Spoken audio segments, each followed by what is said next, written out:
Eu gostaria que você abrisse sua Bíblia lá em Marcos, capítulo 11.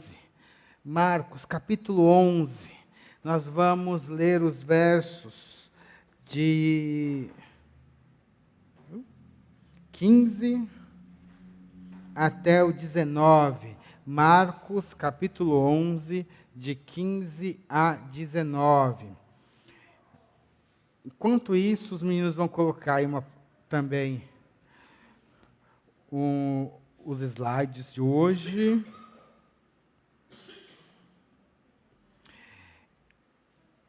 Diz assim a palavra do Senhor.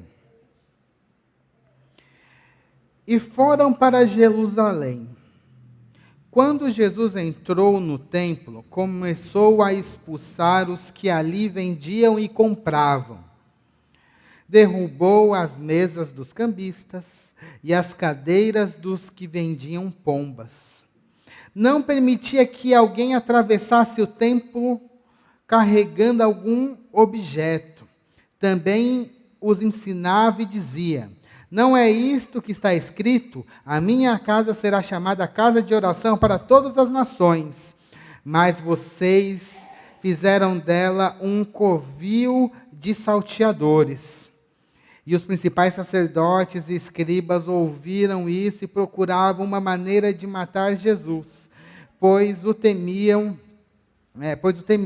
porque toda a multidão se maravilhava da sua doutrina. Em vindo à tarde, Jesus e os discípulos saíram da cidade. Vamos orar. Pai, em nome do Senhor Jesus, eu peço, Pai, para que o Senhor ministre nos nossos corações, Pai. Nós queremos ouvir a sua palavra, nós queremos ser impactados por ela. A sua palavra que é boa, a sua palavra que é eficaz, a sua palavra que transforma as nossas vidas.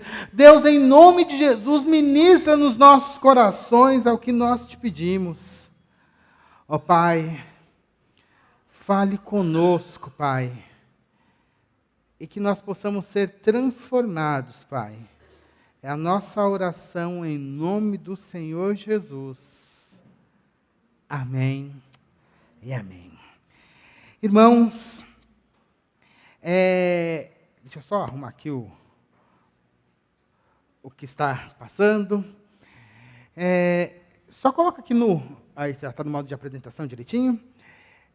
Irmãos, nós estamos aqui na nossa 36ª mensagem no Evangelho de Marcos.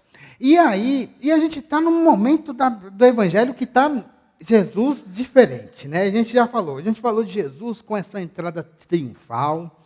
Na semana passada, nós vimos Jesus amaldiçoando uma figueira, e a gente trabalhou tudo que isso significava direitinho, falamos, e hoje nós vemos um Jesus violento, né? Um Jesus que entra, está parecendo Jesus a lá ratinho, né? Vamos quebrar tudo, né? Faz o quebra-quebra ali no meio, né? Se você pega inclusive a versão de Mateus, você vai ver Mateus ali, em Mateus, Jesus com um chicote. Não era somente que ele estava levantando as bancas, né, gritando com o pessoal, ele estava descendo, era o rei na galera, se alguém quisesse comprar e vender. Mas o que é isso que está acontecendo? Jesus não é o símbolo de amor. Por que ele está fazendo essas coisas desse jeito, nesse dia específico ali no templo? Né? Esse Jesus agora é um Jesus violento. Parece que a gente não está mais conhecendo Jesus. E esse texto aqui, irmãos, eu poderia optar de trabalhá-lo de duas maneiras. De uma maneira mais resumida, pequena, onde eu não tratava de toda a doutrina, ou trabalhar ele de uma maneira um pouquinho mais longa, mas aí que a gente trabalhasse melhor a doutrina, porque tem uma questão que a gente fala pouco aqui na igreja, que é a doutrina do templo, né, dentro da Bíblia como um todo. eu preferi trazer nesta noite essa doutrina de uma maneira mais completa. A gente vai falar hoje de toda a doutrina do templo na Bíblia, para vocês entenderem melhor o que estava acontecendo, para depois a gente entrar especificamente no texto desta noite. Trouxe assim porque justamente que aqui o púlpito é também um lugar onde a gente tem que ensinar a palavra de Deus, e vocês têm que entender completamente aquilo que está dito aqui na palavra de Deus. Por isso, nós vamos, apesar de querer falar do templo que está acontecendo lá em Marcos, nós vamos começar em Gênesis. Preste atenção, tome notas, porque vai ter muita coisa nova que possivelmente você nunca escutou. Né, e em pregações, somente quando a gente tem estudos bíblicos. Por isso, inclusive, a pregação desta noite, como essas últimas que eu estou fazendo, ela vai estar nesse ritmo mais de EBD, né, um pouquinho mais lenta. Hoje eu trouxe alguns slides para que a gente possa entender melhor a doutrina do templo. Então, a gente vai falar um pouquinho da história do templo, o que significa o templo na Bíblia. Tanto no passado, quanto para nós hoje. E também o que significa para o futuro. Depois a gente volta especificamente para Marcos. Então preste atenção, que é muito importante a gente entender isso. Quando a gente está falando do templo, né, então vamos falar um pouquinho aí. Deixa eu ver aqui. Prontinho. Passou? Não passou. Está passando, mas meu retorno não está mostrando, tá? Que está passando. E aí, então, quando a gente fala do templo, vamos falar um pouquinho da história do templo na Bíblia, a gente tem que começar falando, sabe do quê? De Gênesis. A primeira coisa que nós temos que falar é de Gênesis, da criação. Nós sabemos que Deus, Ele criou ali o mundo em 6 dias e depois descansou ao 7º. Inclusive tem aquela pegadinha que a gente fala, em quantos dias Deus criou o mundo? O que você responde? A gente fala 7, tem gente que fala 6. E aí eu queria já falar para vocês, quem está falando 7 está correto. Não é 6 não. Deus criou o mundo em 7 dias. O número da perfeição na Bíblia é o quê? É o número 6 ou o número 7?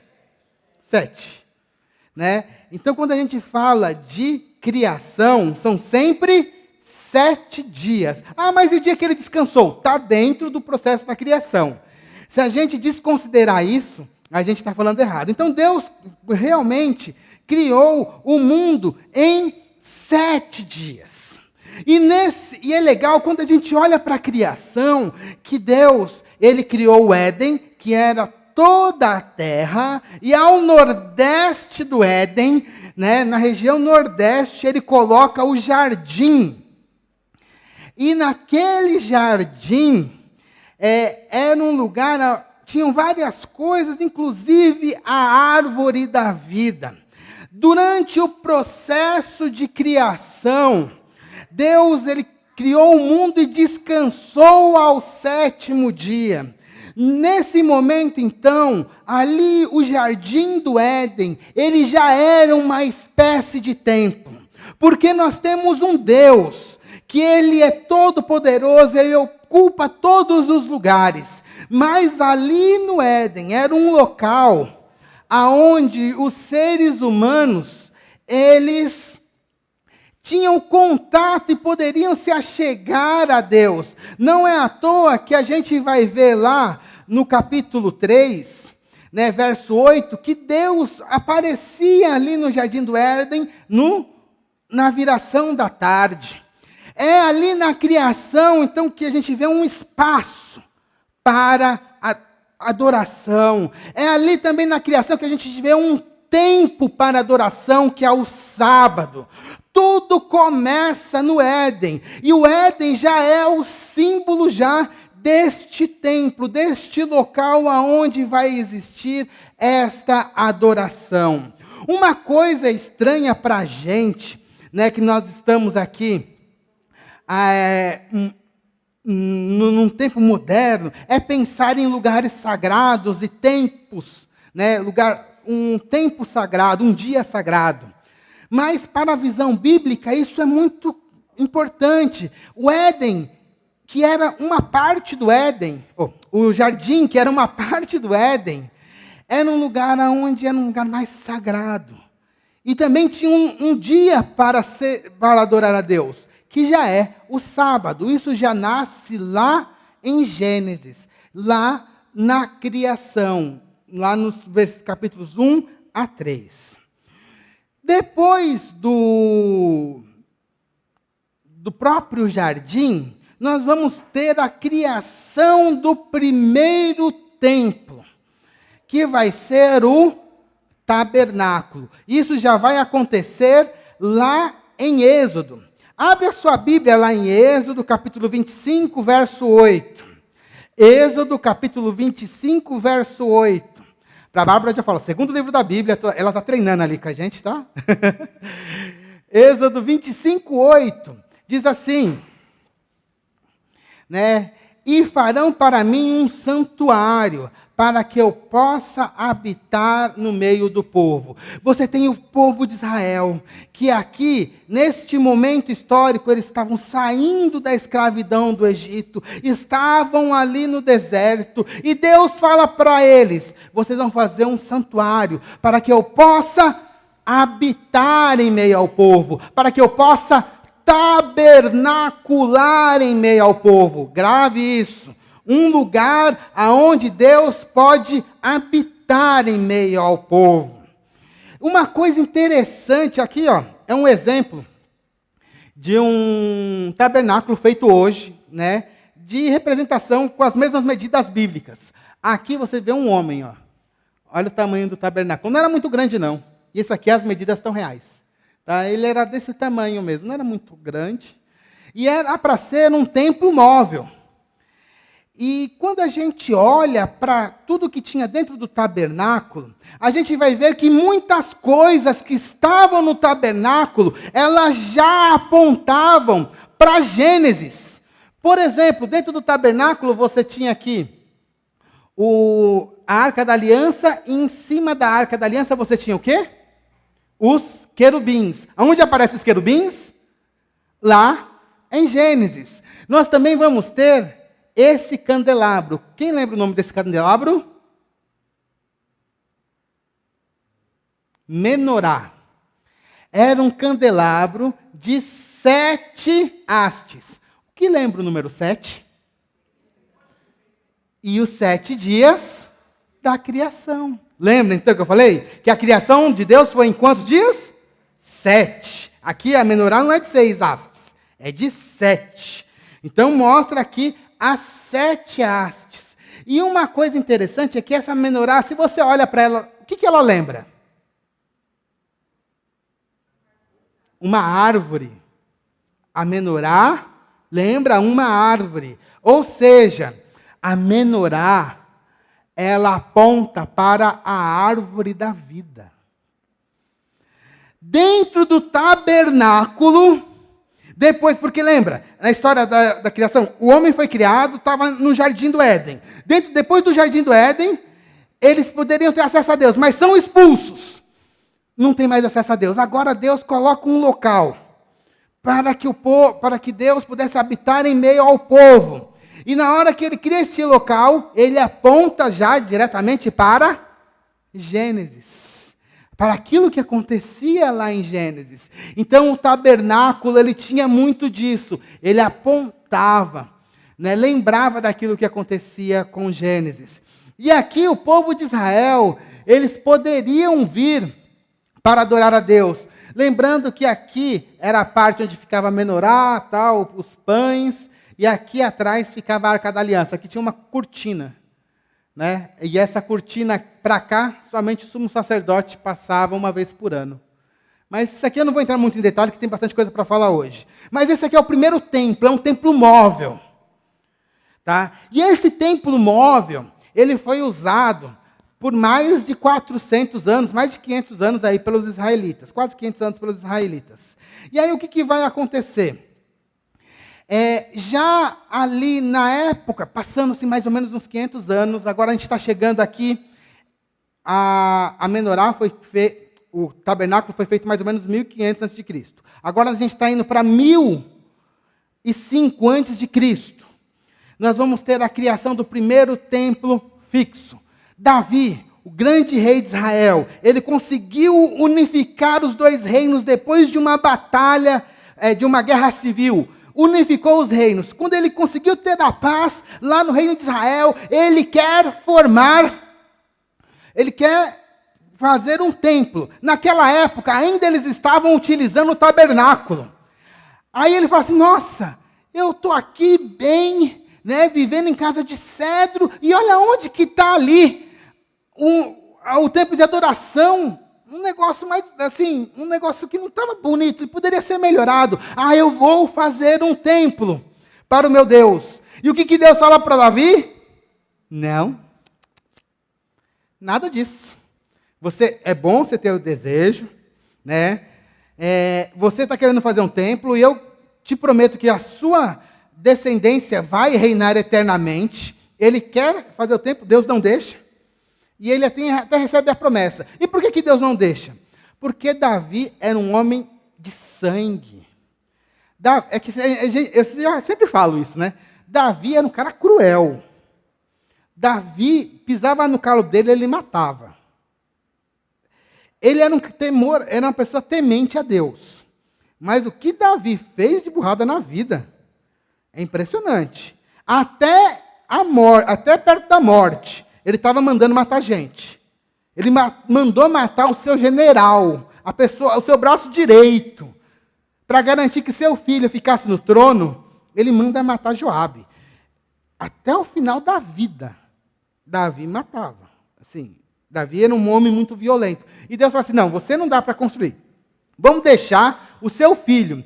E aí eles constroem esse templo aqui bonito, com o melhor que tinha na época. Fez um templo maravilhoso. Então Davi faz o projeto, junta as coisas, mas não constrói. Quem constrói é Salomão. Então, mais ou menos em 1005 a.C., né, é construído este templo aqui. Este templo também vai ser utilizado por mais ou menos uns 500 anos. Mas, em 586, Nabucodonosor vai invadir Jerusalém, vai derrubar os muros e vai destruir o templo de Jerusalém. Não sei se vocês estão notando aqui que eles estão carregando algumas coisas aqui embaixo. Por quê? Tinha algumas colunas de bronze que eles vão levar.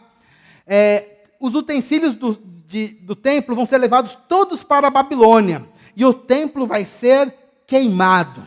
Então, tudo que era precioso, eles levam para a Babilônia.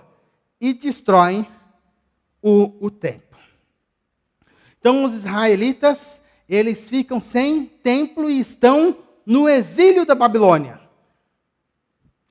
Termina, isso aqui é em 586. Em 516, os israelitas voltam para Jerusalém e fazem de novo o templo. Eles montam um templo. Esse segundo templo aqui, ele não era tão grandioso como o templo de Salomão. Era um templo mais acanhado. Isso está descrito lá em Esdras, capítulo 6, de 15 a 17. Mas eles constroem ali. Então eles voltam a adorar no templo. Voltam a ter os sacrifícios no templo. Mas não com aquele esplendor do templo de Salomão. Esse templo aqui, que foi construído na época de Esdras, ele também vai ser utilizado mais ou menos uns 500 anos. Até que em 19, aí os babilônios caem, né? Aqui na reconstrução já vão ser os persas. Depois dos persas vão ter outros reinos que vão dominar ali Jerusalém.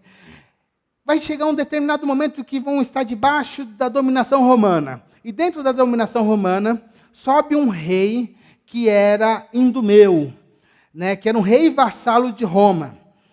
Esse rei que era Idumeu, ou seja, ele era descendente de Esaú, ele quer agradar os judeus. E para agradar os judeus, ele resolve fazer uma reforma no templo de Jerusalém. Só que essa reforma, na realidade, foi uma reconstrução. Apesar da gente não chamar de terceiro templo, a gente chama de segundo templo também, mas ele faz tudo de novo. E aí ele cria este templo. Aqui. Enorme. Este templo começou a sua construção em 19 a.C. Termina a sua construção em 63, 64. Leva mais de 83 anos para ser construído. O templo de Salomão era um templo pequeno. Aí você fala assim, nossa, mas a Bíblia fala que é tanta coisa assim. Não, mas era um templo pequeno. Esse templo aqui, que vai ser o templo que Jesus vai ver, era um negócio enorme. Começou, como eu falei, levou mais de 80 anos para ser construído. Essa fachada aqui, ó, esse muro aqui, tem 480 metros. A altura, aqui é o templo, tá? A altura disso aqui é de 48 metros, equivalente a um prédio de 15 andares. A altura desse muro aqui é mais de 20 metros. Se eu contar daqui até aqui a ponta, dá a altura de um prédio de 21 andares, mais de 60 metros. Esse negócio era enorme, enorme. Até hoje esse negócio é grande, até para os padrões modernos é grande. A obra, o que foi feito aqui por Herodes? Herodes não viu o final, né? Herodes começou a obra e morreu em 4 depois de Cristo. Mas ele começou a obra, mas aqui o que ele fez? Aqui tinha um morro, que era o Monte Moriá. Ele cria uma esplanada, que ele sobe a esplanada. Para vocês terem ideia como que foi grande essa construção. No início da construção, eles contrataram mais de 10 mil homens. E mais 1.000 sacerdotes para fazer isso no começo, para fazer essa parte de baixo aqui. Era muita gente trabalhando. E na época de Jesus, o templo ainda estava em construção, ele não tinha sido terminado. Mas isso aqui é extremamente grande, né? Muito, muito grande mesmo. E esse templo, eu vou trazer aqui, ó, só para vocês fazerem umas comparações. Então, aqui, ó, como que era aquela parte central. Então, como eu falei, isso aqui tinha 48 metros. Aqui era daqui a pouco eu vou detalhar um pouquinho mais. Isso aqui é uma foto aqui. Isso aqui é uma maquete que está lá em Jerusalém, grandona, que fala sobre isso. Aqui, só para vocês compararem. Olha o tamanho do tabernáculo. Aqui é um campo de futebol americano, que é mais ou menos o tamanho de um campo de futebol, para vocês terem a noção. O tabernáculo, aquela parte exterior do tabernáculo era essa, e o templo era só esse pedacinho aqui, ó, do tabernáculo. O templo de Salomão era desse tamanho. Então, só essa parte aqui, ó, só essa parte aqui era maior do que o templo de Salomão inteiro. E é maior do que um campo de futebol. Tudo isso aqui, irmãos, cabia 12 campos de futebol. O negócio é muito grande mesmo, muito luxuoso, tá? O templo que Herodes construiu era muito mais luxuoso do que o próprio templo de Salomão. A gente vai ver depois os discípulos, olha que pedras, que construção, é porque o negócio era maravilhoso mesmo, né? Toda essa construção. Aí aqui mais uma comparação entre o templo de Salomão e o templo que Herodes construiu, como que era maior, né? Aqui um do lado do outro, para vocês terem uma noção. E o que acontece, irmãos? Em 64, o templo é termina a construção. os judeus, eles começam uma revolta em 66, e esse templo, que era o mais lindo de todos, durou somente 6 anos. No ano 70, ele é destruído. Esse templo, que era o mais lindo de todos, no ano 70 ele é destruído. Os romanos têm uma revolta, os romanos entram em Jerusalém e destroem o templo. Só que como as coisas eram muito grandes, eles não conseguem destruir toda a parte do templo, só conseguem destruir a parte de cima. E aí hoje, isso aqui é uma foto de Jerusalém hoje, ainda dá para ver a parte exterior do templo, tá vendo aqui, ó? E aqui hoje, aqui tem uma construção que chama Domo da Rocha. Isso aqui é uma construção islâmica, aqui é onde ficava o Santo dos Santos, lá em Jerusalém. E aqui tem uma mesquita, que é a terceira mesquita mais importante do islamismo, está lá em Jerusalém. Tem uma outra foto um pouquinho melhor? Aqui, ó, tá vendo? Olha os muros aqui do templo. O muro das lamentações é esse muro aqui, que eles ficam chorando lá, não é chorando, orando, né? Lá, que a gente chama de muro das lamentações, mas é esses muros aqui. Tá? Aqui é onde ficava o templo ficava aqui, ó. E hoje tem o que a gente chama aqui de Domo da Rocha. O que é esse Domo da Rocha? O Domo da Rocha é onde se crê que Abraão sacrificou, ou tentou sacrificar Isaac. Então, quando você entra nesse lugar aqui, você entra aqui, tem uma rocha, tem o pico do Monte Moriá, está aberto, você consegue ver ele. É bem legal lá. Isso aqui é grande demais, irmão. Se você ver lá, pega uns vídeos no YouTube, esse negócio é muito grande.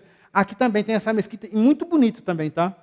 Isso aqui, se vocês um dia forem para Jerusalém, vocês podem ir lá olhar isso aqui. É só para vocês terem uma ideia como que isso era grande, mas foi destruído. E hoje, cadê o templo de Jerusalém? Não existe. Né? Hoje existem mesquitas lá em cima, na esplanada, na esplanada, que foram construídas no século 7 ou 8 depois de Cristo. Mas uma coisa importante que a gente tem que entender é o seguinte, que tinha o templo, Jesus estava na época onde tinha o templo, mas Jesus fala que ele era o templo. Abre a sua Bíblia lá em João, capítulo 2, verso 18 a 22. João 2, de 18 a 22. Jesus, na época que existia o templo, ele fala, quem é o templo aqui? Sou eu que sou o templo. Olha o que ele diz. Então os judeus perguntaram, que sinal você nos mostra para fazer estas coisas? Jesus lhes respondeu, destruam este tabernáculo, ou este templo, e em 3 dias eu o levantarei. Os judeus responderam, este santuário foi edificado em 46 anos, e não estava terminado ainda. E você quer levantá-lo em 3 dias? Ele, porém, se referia ao santuário do seu próprio corpo. Quando, pois, Jesus ressuscitou entre os mortos, os discípulos dele se lembraram que ele tinha dito que ele lhes tinha dito, e creram na Escritura e na palavra dele. Jesus fala que ele era o templo, não era aquele lugar, mas Jesus, o templo, ele significava aquela ligação entre o céu, eu vou falar um pouquinho mais sobre isso, entre o céu e a terra, né, onde Deus estaria habitando com o seu povo, mas Jesus, ele era o lugar onde Deus vai habitar com o seu povo. Abre a sua Bíblia lá em João, capítulo 1, verso 14. João 1, 14 diz o quê? E o verbo se fez carne e habitou entre nós. O que Deus falou para o povo de Israel na hora que estava construindo o tabernáculo? Construa um santuário para que eu habite no meio do povo. Aí chega Jesus e fala, e o verbo se fez carne e habitou. Ele é a habitação de Deus entre nós. Jesus é o templo. Jesus é a ligação entre o céu e a terra. É como se ele, por onde ele andasse, ali estava a presença de Deus. Não era no santuário de Jerusalém, mas sim, o próprio Jesus é o templo. Esse é o entendimento cristão.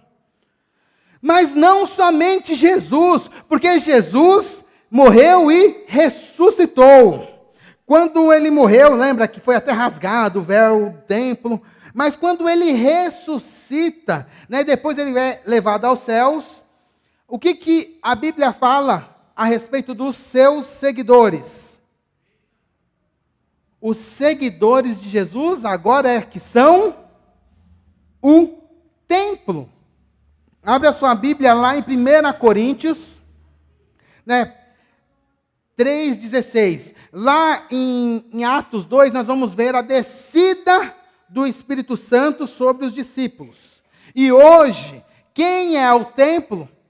Somos nós que seguimos Jesus. Olha só, 1 Coríntios 3, 16 e 17 diz assim: vocês não sabem que são o santuário de Deus e que o Espírito de Deus habita em vocês? Se alguém destruir o santuário de Deus, não o destruirá, porque o santuário de Deus, que são vocês, é sagrado. Então olha para a pessoa que está do seu lado aí, ela hoje é o santuário de Deus. A gente não precisa de um santuário separado, um templo como os judeus, mas hoje vocês são o templo do Espírito Santo. E por último, quando a gente está entendendo essa teologia do templo dentro da Bíblia, nós temos que olhar para o futuro. Porque no futuro, nós temos a Jerusalém Celestial. Aquele lugar onde nós vamos passar a eternidade.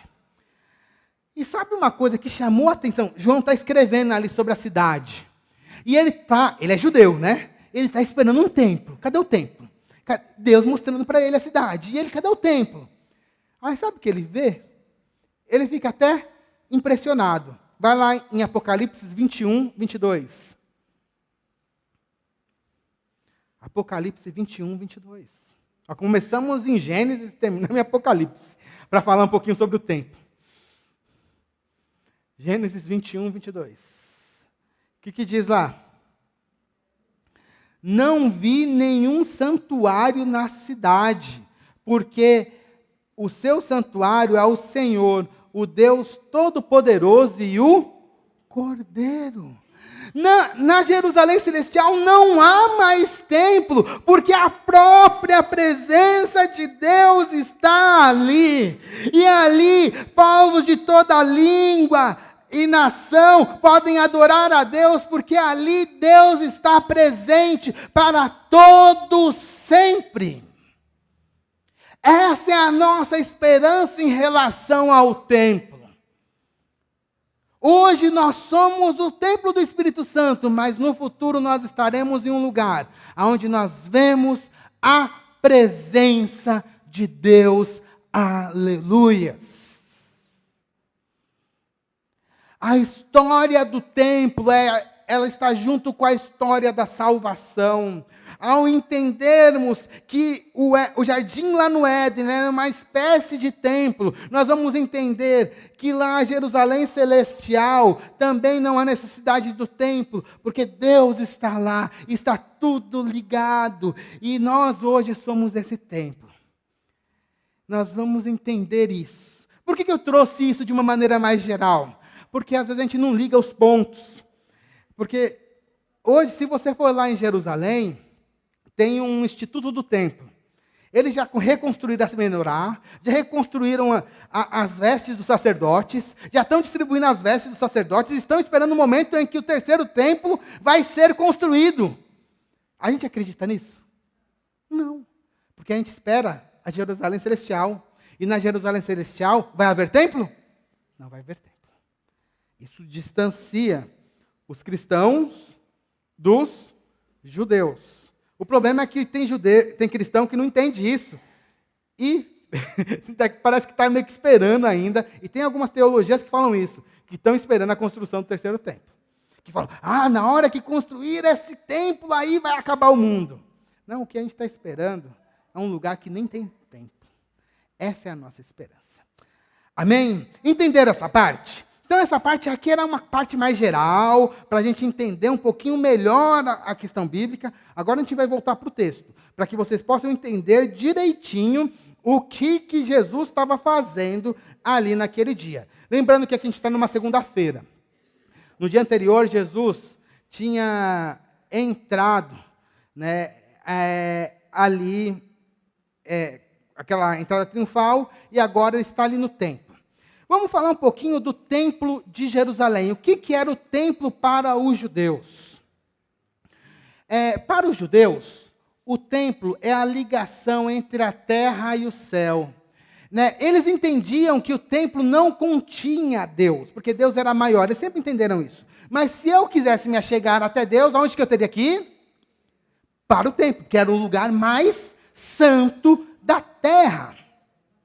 Sendo este lugar mais santo da terra, o templo, deixa eu só dar uma explicação antes de falar isso. Para nós, como já falei, é estranha essa noção de lugar santo e dia santo, mas para os judeus, o dia santo era o sábado e o lugar santo era o templo. Eles tinham essa noção clara para eles. O lugar mais santo do mundo era o templo. Para eles, o centro do mundo era Jerusalém e, especificamente, o templo.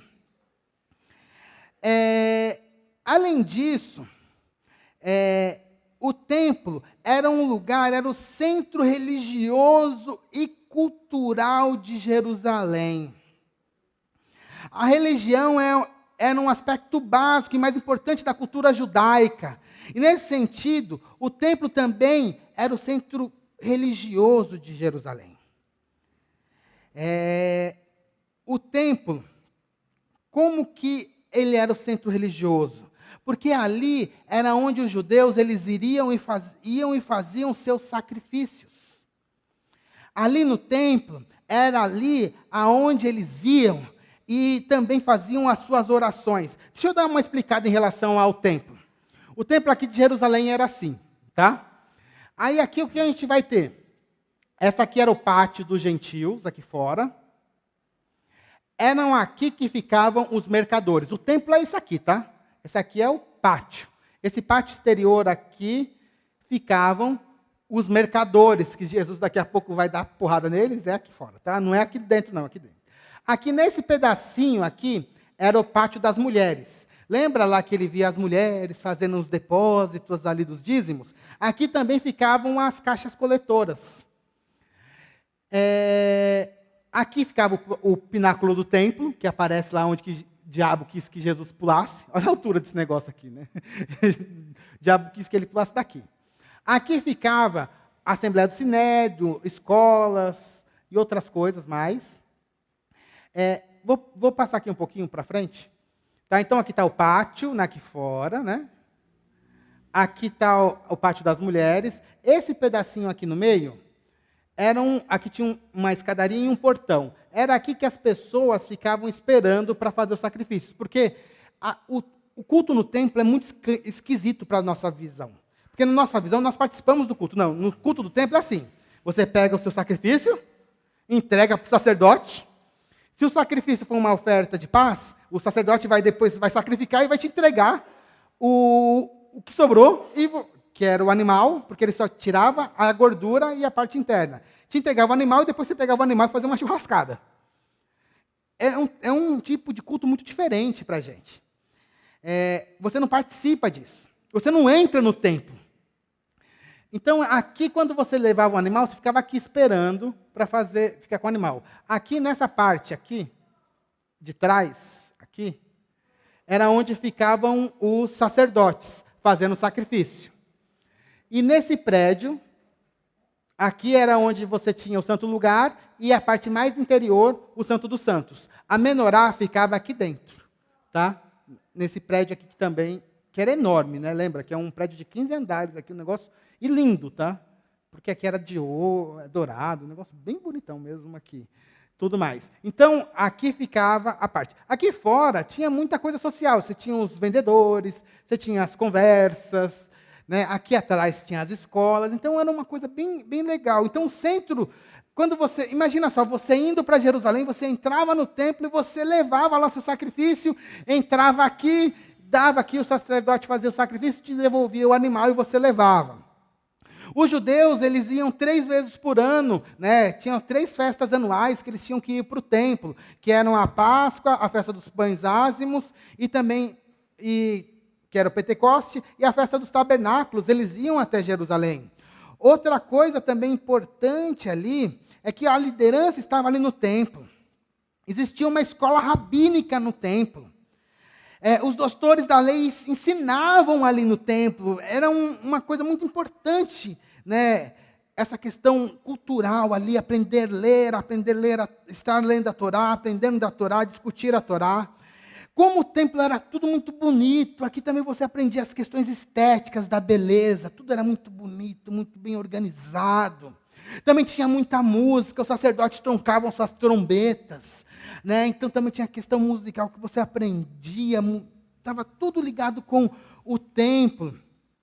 E também tinha uma questão que o templo reforçava até as questões familiares, porque quando você ia lá, entregava o seu sacrifício, o cordeiro era morto, você tirava ali a parte da gordura, deixava lá, queimava, e recebia o seu cordeiro de volta, o que você fazia? Uma churrascada.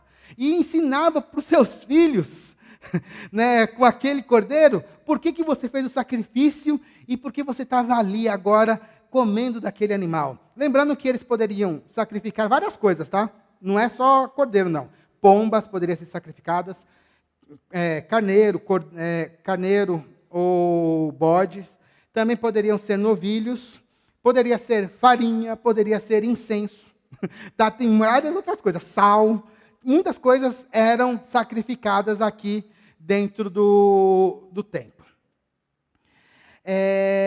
Então, era um centro realmente importante. Jesus gostava muito do templo.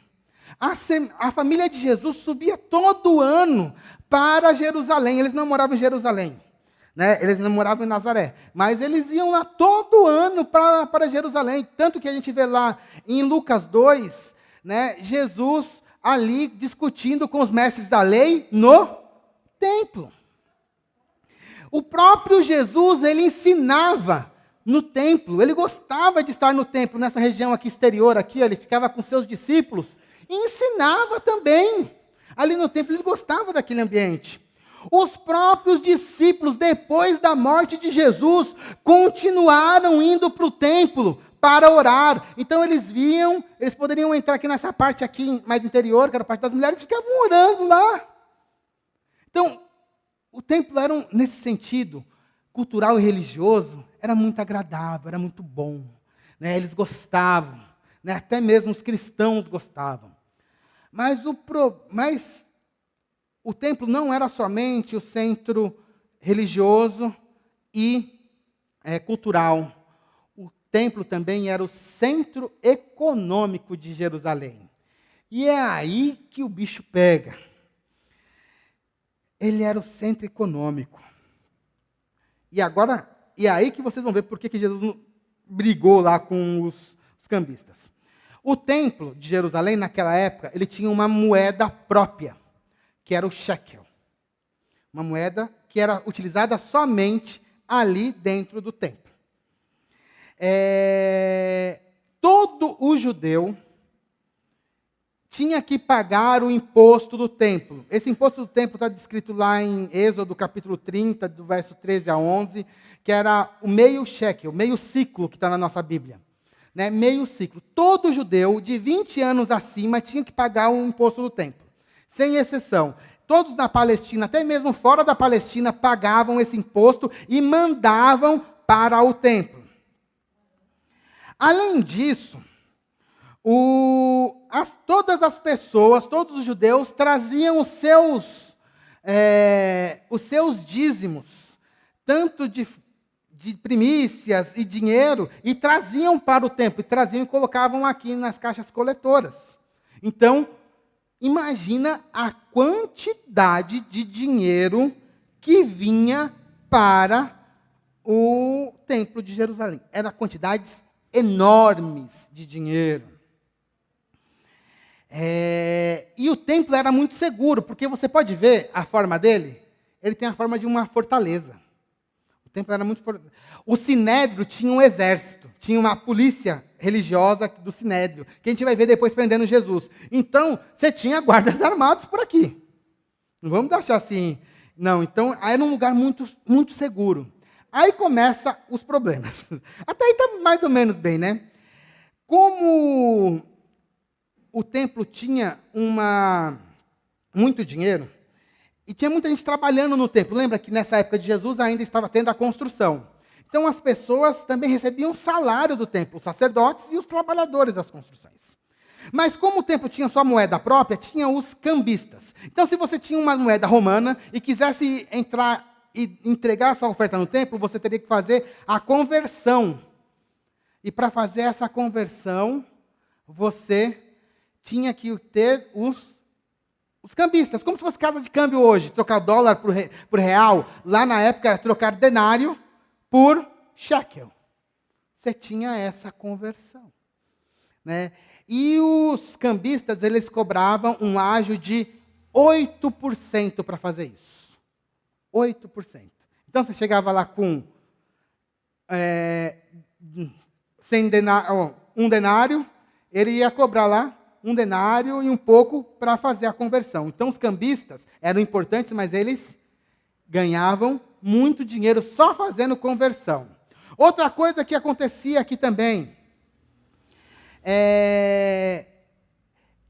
para as pessoas fazerem sacrifícios, elas teriam que ter animais, pombas, cabritos, bois, farinha. Imagina você andar 100 quilômetros carregando um bode. Era fácil? Não. Então o que acontecia? Aqui em cima, principalmente, aqui embaixo também, mas aqui em cima, principalmente, ficavam pessoas que ficavam vendendo. Vendiam bode, vendia farinha, vendia incenso, tudo que você precisava para fazer o seu sacrifício, e seguindo ali os padrões que eram exigidos pela lei, você conseguia comprar aqui. Mas imagina só, se você vai para um lugar para fazer um sacrifício, e a pessoa está ali pronta para vender para você, o que acontecia com os preços? Lá em cima. Um negócio que deveria custar 10, aqui fácil, custava 20, 30, né? Fácil, né? Então, as pessoas os vendedores aqui aproveitavam para meter a faca na galera. Então, você já tem 2 problemas aqui, ó. Você tem os cambistas e você também tem os vendedores, que ficavam aqui em cima e também, às vezes, aqui em volta também tinha umas lojas aqui também. Mas, principalmente aqui em cima, do lado do templo. Então, isso era uma coisa muito complicada para eles. Outro problema agora que você tem que prestar atenção. O templo não era um lugar muito seguro e não tinha muito dinheiro. Aí o que acontecia? As pessoas que eram ricas, elas levavam aquilo que elas tinham de ouro e precioso para o templo. E deixavam guardado no templo. O templo ficava parecendo um tipo de banco, onde as pessoas colocavam seus pertences preciosos, porque era o lugar mais seguro de Jerusalém. E se eles colocavam lá, é lógico que os sacerdotes também cobravam para fazer a guarda daqueles bens.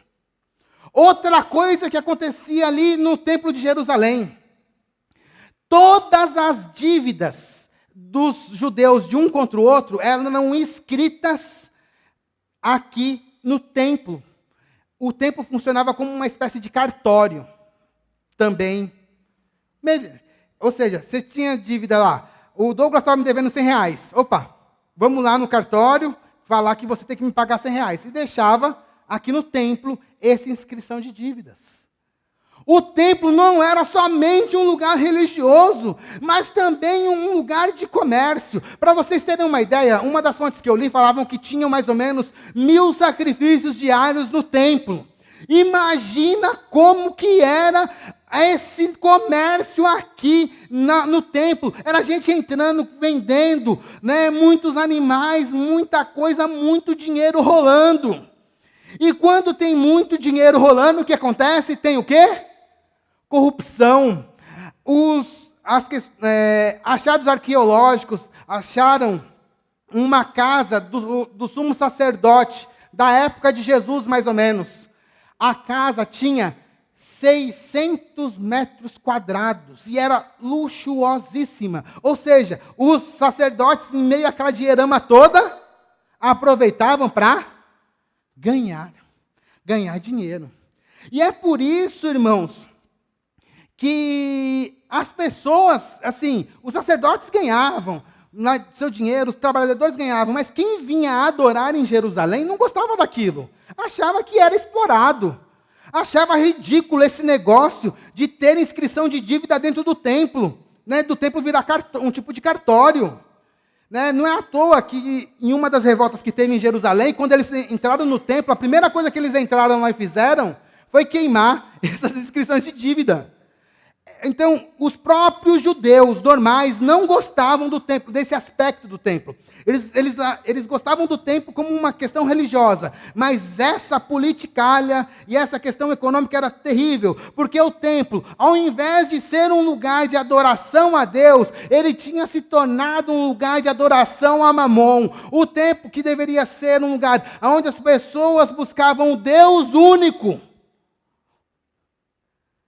Ali, eles estavam procurando dinheiro e ganhos. Muita gente ia lá para ganhar dinheiro. E o pior, eram os sacerdotes, que eram aqueles que realmente dominavam ali, né, que gerenciavam tudo aquilo lá, e eles estavam ganhando. Os saduceus, os sacerdotes são os saduceus que estão na Bíblia. Aparece como saduceus. São os saduceus, eles ganhavam muito dinheiro. Muito dinheiro. Isso que era a situação. Entende? Porque que quando Jesus, no dia anterior, ele chega lá e olha tudo aquele negócio de venda. A cidade está cheia. Jerusalém estava perto da Páscoa. As pessoas estavam indo para Jerusalém. Está tendo um monte de coisa acontecendo ali, um monte de venda, vende animal, compra animal, e os cambistas ganhando dinheiro sem fazer nada, porque só trocar dinheiro e ganhando dinheiro sem fazer nada, só pega, deixa eu ver se essa moeda é verdadeira mesmo, né? Troca aqui. Era isso. E aí chega Jesus. Ao olhar tudo aquilo ali acontecendo, aquilo gera uma revolta no nosso Senhor. Né? Ele já chega ali, naquele dia, ele chega de manhã já bravo. Ele chega ali, e a Bíblia fala que ele começou a expulsar. Aqui estava cheio de vendedores. O que ele fala? Que todos aqueles vendedores, ele começou a expulsar aqueles vendedores dali. Sai daqui, lembrando o texto de Mateus, ele pega o chicote, sai batendo na galera. Sai daqui, vocês estão fazendo coisa errada aqui. O que me chama a atenção nesse texto é que como que as pessoas que estavam ali não quebraram Jesus na porrada ali, se ele estava fazendo isso. Né? Eu falei, mas que estranho, né? Se alguém chegasse e mexesse nas minhas coisas, eu ia dar uma neles também, né? Sabe por quê que não fizeram isso? As pessoas, lembra que eu falei que as pessoas normais não gostavam daquilo que estava acontecendo em Jerusalém. E por isso, apoiavam Jesus. Se os cambistas se revoltassem contra Jesus, as pessoas pegavam os cambistas. Né? Então, olha o clima tenso que está acontecendo ali. A palavra que é utilizada para expulsar, aqui nesse texto de Marcos, é a mesma palavra que Jesus utiliza para expulsar demônio. Para você ter uma ideia da força desse expulsar, da seriedade do que estava acontecendo ali. Vocês terem uma ideia disso. Enquanto ele está ali, ele expulsa todo mundo, né? Ele não deixa ninguém ficar carregando animal para um lado para o outro, para tudo. E assim, ele faz isso dos dois lados. E lembra que isso aqui é grandão, né? Bem um negócio grande. Ele consegue parar tudo. E aí ele começa a ensinar, né? a minha casa será chamada casa de oração. Jesus cita Isaías 56, que diz assim, a minha casa será chamada casa de oração para todas as nações. Contudo, os cambistas estavam fazendo daquele local um covil de salteadores, que é uma citação de Jeremias 7:11. Ele fala assim, olha, ao invés de ser um local de adoração, vocês estão fazendo um lugar aqui para vocês ficarem explorando as pessoas. Aqui era para ser um lugar santo, mas vocês querem ganhar dinheiro. Era um lugar para adorar a Deus, mas vocês estão adorando Mamon. Era isso. E as pessoas, ao ouvirem isso, as pessoas normais, falam assim, nossa, é isso mesmo, Jesus. É isso mesmo. Né? O que me chama a atenção é que quando Jesus faz a purificação dos templos, é que para muitos judeus, Jesus deveria purificar o templo dos gentios, mas Jesus ele purifica o templo para os gentios, falando que ali deveria se tornar casa de oração para todas as nações.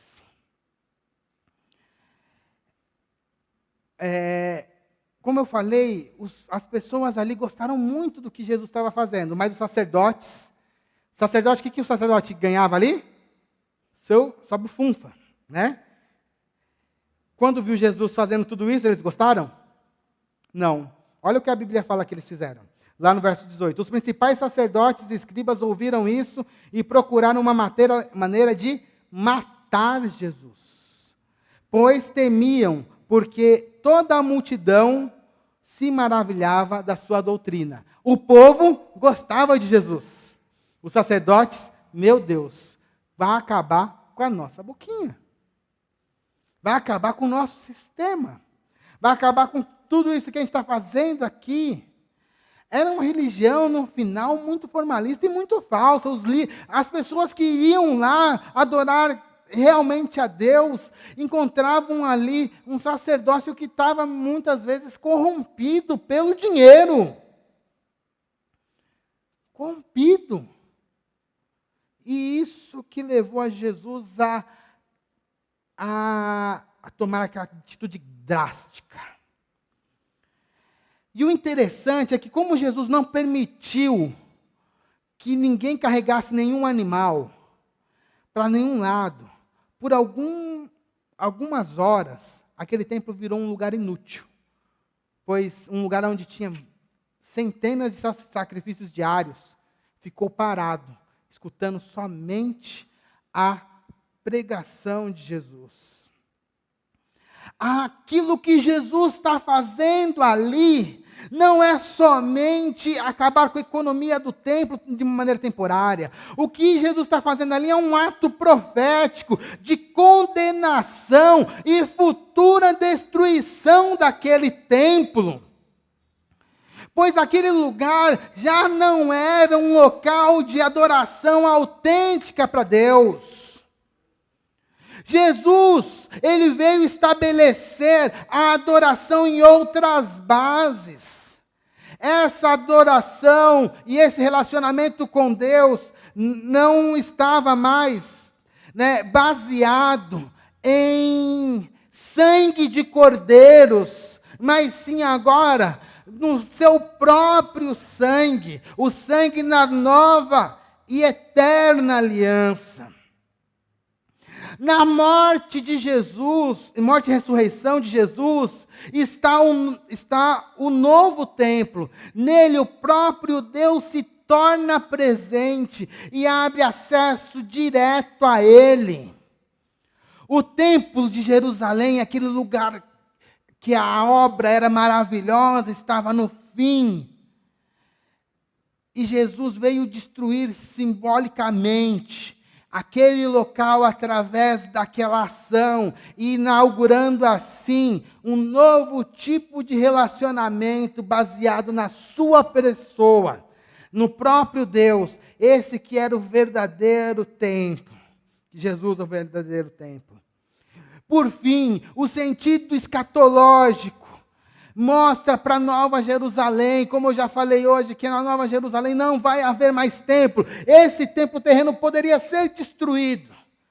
Porque na Nova Jerusalém, na Jerusalém celestial, não há mais templo, porque Deus habita com o seu povo por toda a eternidade. Um lugar onde uma multidão de toda língua, povo e nação estará adorando o Cordeiro por toda a eternidade.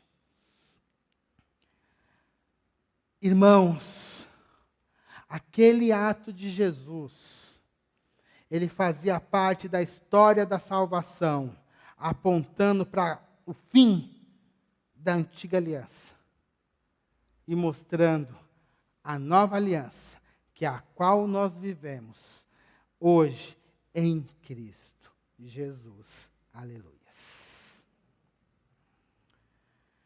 Quero fazer 2 aplicações rápidas a respeito deste texto.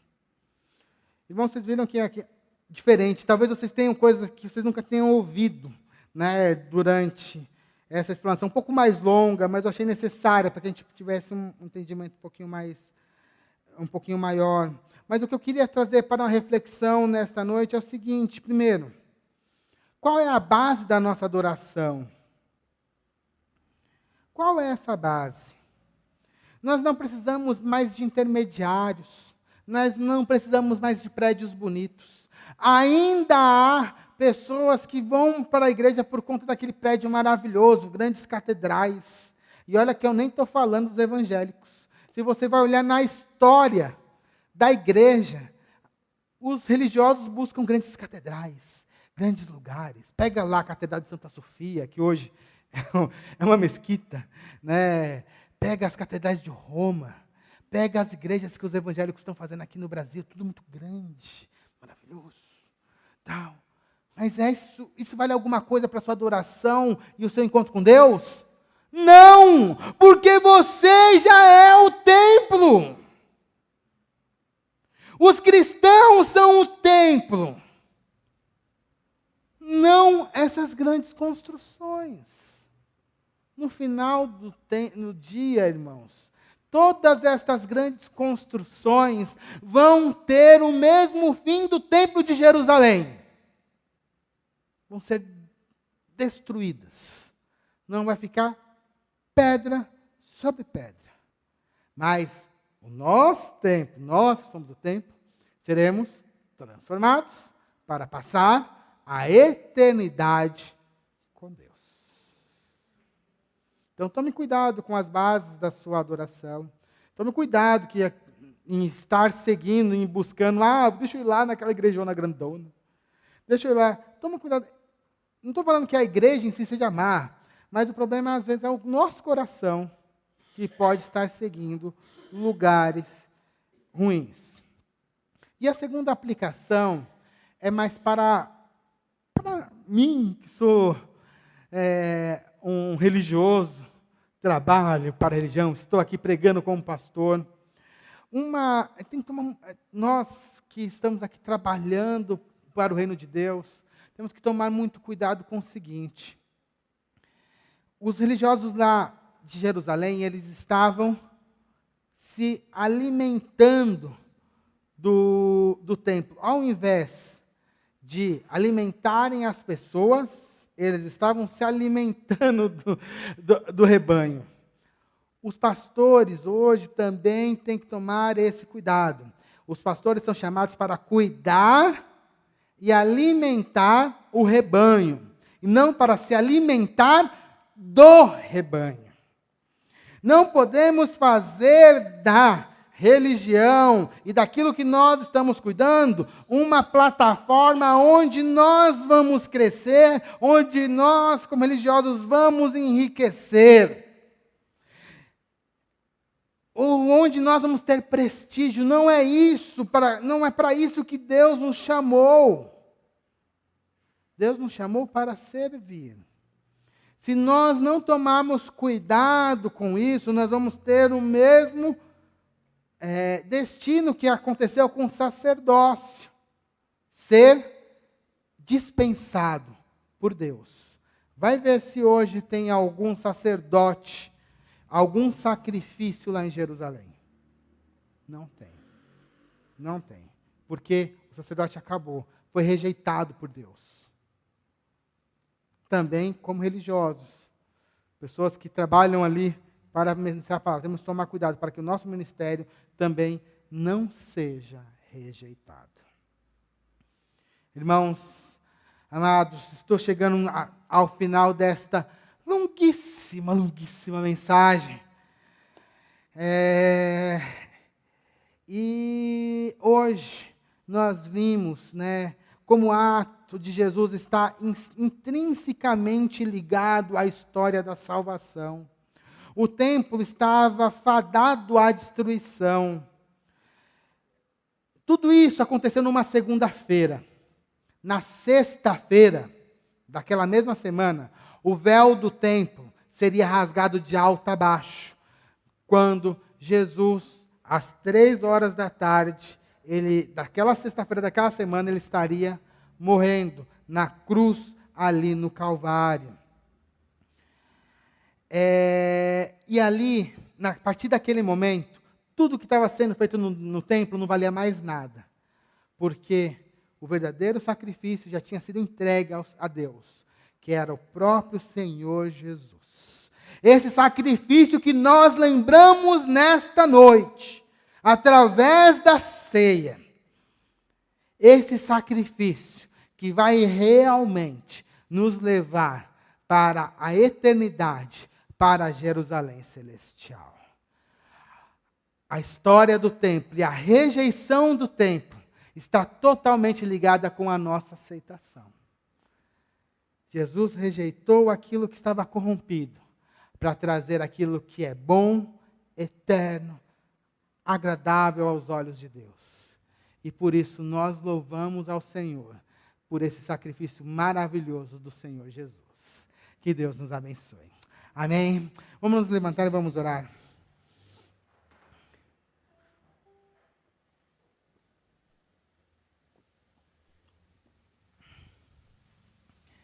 Irmãos, como eu disse, nós temos que nos avaliar a nossa religiosidade. Religiosidade exterior não vale nada para Deus. Fazer sacrifício de qualquer jeito também não vale nada para Deus. O que vale realmente é estarmos em Jesus, buscarmos a Jesus. Por isso eu gostaria de te convidar para que você reavalie a sua religiosidade, para que você não seja rejeitado. Nós estamos falando, semana passada eu falei sobre rejeição, e eu escutei ontem uma coisa muito importante numa pregação, que falou assim: nós pregamos a boa nova, mas para uma boa notícia, mas para pregar uma boa notícia, nós temos que falar da notícia ruim. E a notícia ruim é que se a gente não se arrepender, nós somos rejeitados, e somos rejeitados mesmo. Porém, temos uma boa notícia, que se nós pedimos perdão, nós somos aceitos por Deus. Vamos orar. Pai, em nome do Senhor Jesus, eu quero te pedir, primeiro, não te pedir, Pai, eu quero te agradecer por essa mensagem necessária, Pai. Necessária porque ela aumenta o nosso conhecimento bíblico, o nosso conhecimento do Senhor, e nós podemos agora compreender um pouco mais a sua mente, que esse conhecimento se torne realmente, Pai, vida dentro de nós. Com esse conhecimento também nós queremos te pedir perdão, Pai, porque muitas vezes estamos vivendo uma religiosidade falha, mentirosa. Pai, em nome do Senhor Jesus, nos perdoe, Pai. Sabemos que o Senhor rejeita, Pai, uma religiosidade fingida, uma busca por dinheiro incessante. E o Senhor preza muito, Pai, pela sua palavra. E nós queremos também, Pai, te agradecer pelo sacrifício de Jesus, que é um sacrifício santo, maravilhoso, eterno, que não há necessidade mais de outro. No templo tinham sacrifícios que deveriam ser repetidos todos os anos, mas agora com Cristo não há necessidade, porque o Cordeiro de Deus foi sacrificado uma vez só para a eternidade. E nós te louvamos por isso, Pai, porque através desse sacrifício nós hoje temos paz com Deus. Através desse sacrifício hoje nós temos a nossa salvação. Muito obrigado por tudo, Pai, mas mais uma vez nos perdoe as falhas e nos ajude a seguirmos a verdadeira religião, que é baseada na pessoa do Senhor Jesus Cristo. Nós te louvamos, meu Deus, em nome do Senhor Jesus. Amém. E amém. Que a graça do nosso Senhor Jesus Cristo, o amor de Deus, o nosso Pai, e as consolações do Espírito Santo estejam sobre todos nós, agora e sempre. Amém e amém. Tenha uma ótima semana na presença do nosso Senhor Jesus Cristo.